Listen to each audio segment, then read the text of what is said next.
Okay, the reading for our sermon today is taken from Luke chapter 14. This is the parable of the great dinner. One of the dinner guests, on hearing this, said to Jesus, "Blessed is anyone who will eat bread in the dominion of God." Then Jesus said, "Someone gave a great dinner and invited many. At the time for the dinner, the host sent a servant to say to those who had been invited, 'Come, for everything is ready now.'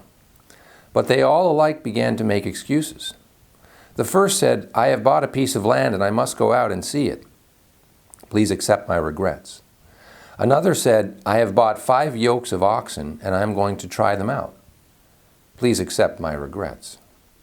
Another said, 'I have just been married and therefore I cannot come.' So the servant returned and reported this to the householder.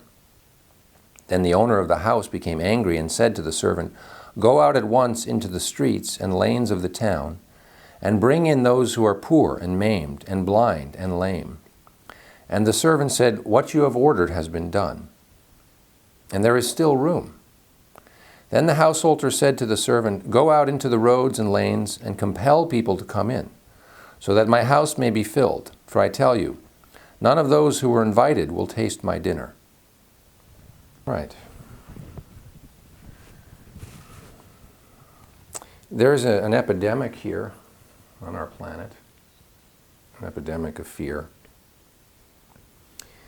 And when you have been on the path for a while, you begin to realize that the natural state of a human being is it's quite naive. It's quite trusting. When we first come into the world, and you see it in children, they don't have that sort of 2 steps of pondering if they should do this or do that based on the response they're going to get initially. Of course, they quickly figure out, if I act this way, or I don't say this, or I do say this, or I continue to scream, or I can try or cry, then I can usually elicit the response. Sometimes not. And there is an element to that of course, is normal. I mean, a child cannot have everything they want. Nobody can have everything they want exactly when they want it. But what becomes evident is that those who are watching over the child, if they have not actually done the internal work that we strive to do now, there are times when their stuff is imposed upon the child. And unfortunately, the child learns that life is not safe. That whereas before I thought I could just express this great joy or this vulnerability, or I can ask for certain things that I want, or I can be enthusiastic, and they can become crushed because the environment does not welcome that. And it's amazing how sensitive we are, whether we're kids or whether we're 50 years old, that when somebody delivers a kind of a harsh message, a critical message, when we're neglected, when we're abused, whether it be by words or by actions, it really does hurt. And so we have a culture now that wants to be cool. Cool is a word I've often meditated on because it's so part of the way that we speak. And if you think about it, why wouldn't you want to be warm? Warmth has kind of a nice feel to it. Warm people who create a vibe of warmth. But the culture is more enamored with cool. Cool meaning I don't really show a lot of emotion around the things that matter to me. I'm cool, I'm detached, I'm not rushing into anything, I'm not really that vulnerable. And that's very revered. And I believe that traces back to when we did begin to reveal enthusiasm and excitement, and we were vulnerable in that, because when you go, "I really love this, oh my God, this is so awesome," you're exposing yourself in a way. You're very vulnerable. Or I think about, because many people I've done the retrospection with, and they talk about incidences where they came rushing home and wanted to share some good news with one of their parents, or they played a piece that they learned, and they're 7 years old and they play a piano piece, and compared to somebody who's an adult, it doesn't sound that great, but they're so excited to share it. And if they get a response that is in the least bit harsh or critical, it's very damaging. And the child begins to realize that it's not a good idea to be open and naive and curious and really honest. And so that fear begins to shape a number of behaviors that by the time we get to adult, 19, 20, 21, we go off to college, we've developed a whole series of behaviors that are cool, that sustain the image. But deep down, we're actually very, very vulnerable. And we're quite frightened. We don't want to show the things that really matter to us. Or if we do, we have to do it in such a grandiose way. Or we got to do it in such a way that's so detached. It's sad. But to me, it's the reason why in this parable, if we can imagine that God is inviting you to the table to feast at the banquet of love, the bread of life as we talked about, that people find reasons not to do it. Because the fear, which is the foundation, has given rise to all sorts of ways of coping. And essentially, when I hear something and I feel nervous about it, immediately my mind clicks to one of my mechanisms. And I can go, oh, I'd love to, but I can't because of this. And well, that sounds great. Let me see if I can I'll get back to you. And when you really get honest and you go down and down and down and down, there's going to be probably a layer of anger. It's like, oh, well, yeah, sure. Invite me to this, but I'm going to end up at the worst table, and it's not going to be the food I like. And it all comes from this energy of fear. The fear that which I want, that which I really value, that which you tell me you're going to provide won't be given. Now, the reason that I share this with you today is not so much because I see that in you guys. It's because I want you to understand that you are going to be bombarded with that energy. As somebody who chooses love and life and to walk as a disciple. Whether it has anything to do with your desire to communicate what's happening on the path. But you will find that people's actions will not have that consideration in them, will not have that giving quality in it. And it's very frustrating because when you begin to see how love works, you see the degree to which somebody is blocking it or not seeing it or not choosing it. I mean, even just to the degree where somebody might be late on something. Lateness, some people just go, well, that's how I am. I'm just 10 to 15 minutes late for everything, and that's just how it goes. And, people who know me are used to that. Now here, we would say, well, hold on a second.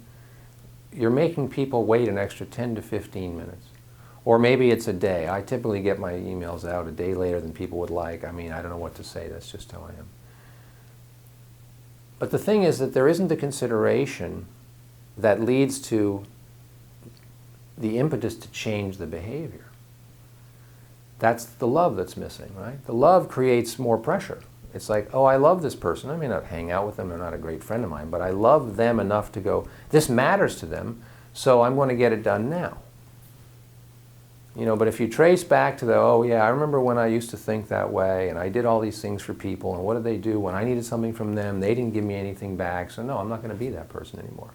I'm just going to do it when it works for me, and people can decide what they want. So that's that layer of anger. And below that is the fear that, if I do these things for people, I'm not going to get the love back. So you have all sorts of situations that you're going to find as you grow on the path, where you're going to feel the pressure to have to give that little bit extra because of that burn on your soul that goes, if I don't do it, I'm consciously withholding from this person something that matters to them. And it bothers me. And that's the natural state. I truly believe and teach and live that that's the natural state of a human being. That you're going to care and you're going to give that thing. Remember when we spoke about Jesus said, I'm sending you out as sheep among wolves. So the wolf part is that angry, predatorial part. Below that is the fear. We have the compassion to a certain degree for the fear because the people, we have been wounded by the lack of love. And so that when we got wounded, it hurt. We became afraid of being wounded. We got angry over the fact that we weren't given the things that we wanted, and then we developed all the cool behaviors to try to look like it doesn't really matter.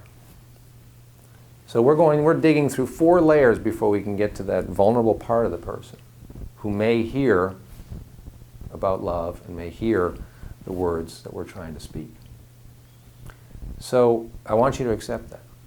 I want you to accept that in what you were talking about in your sharing, Tom. That we do not expect things to go as they should.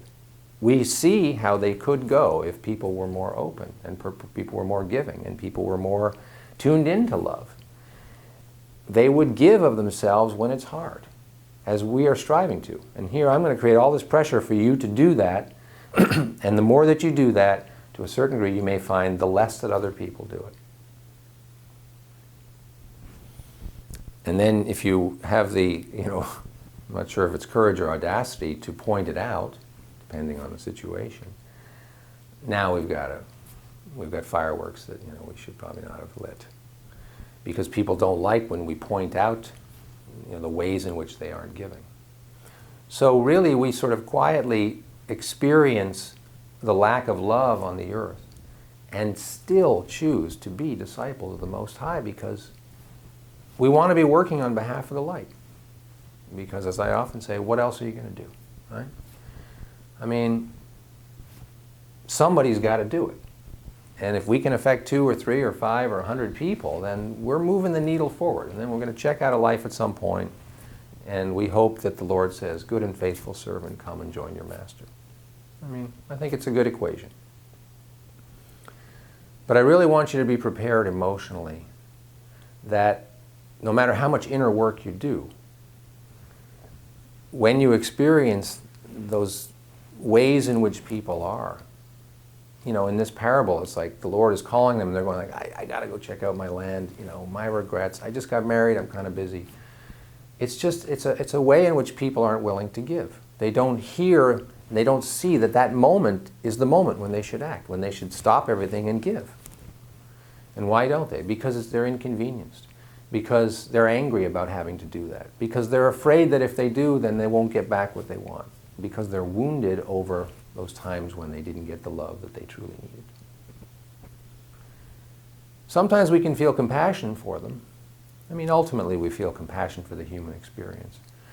But sometimes compassion is not, you can't fabricate it, because the person knows better and they're just choosing to do it that way. So then we just accept.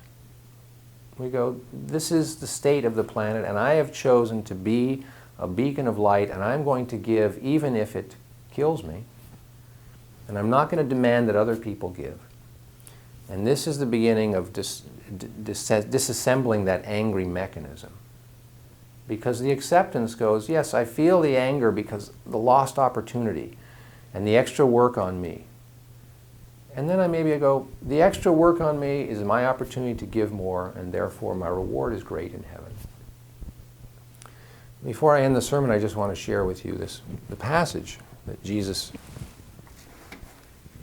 says for these exact moments. He says, "Come to me, all you who are weary and carrying heavy burdens, and I will give you rest. Take my yoke upon you and learn from me, for I am gentle and humble in heart, and you will find rest for your souls. For my yoke is easy and my burden is light." So how's that possible for him to say? Because he knows the experience of going within.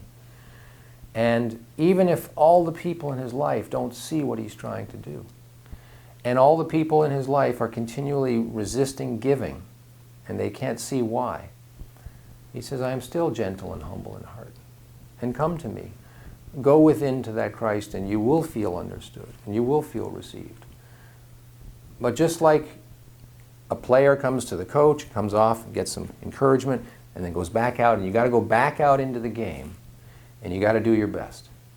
And when you're in the middle of the game, you may not have access to the coach. It's hard when you're in the middle of a situation to tune in and go, can you please, my heart is heavy laden. Right in the game, you got to do your best. And then we retreat to meditation, and it's like we're coming back to the coach, and the coach is saying, you did good. And I saw what you did, and that was cool. Well, he wouldn't say cool, but... you know, we recharge from that place within. And then we come back out and we accept that we are chipping away at an iceberg with an eyedropper. It's going to take a while.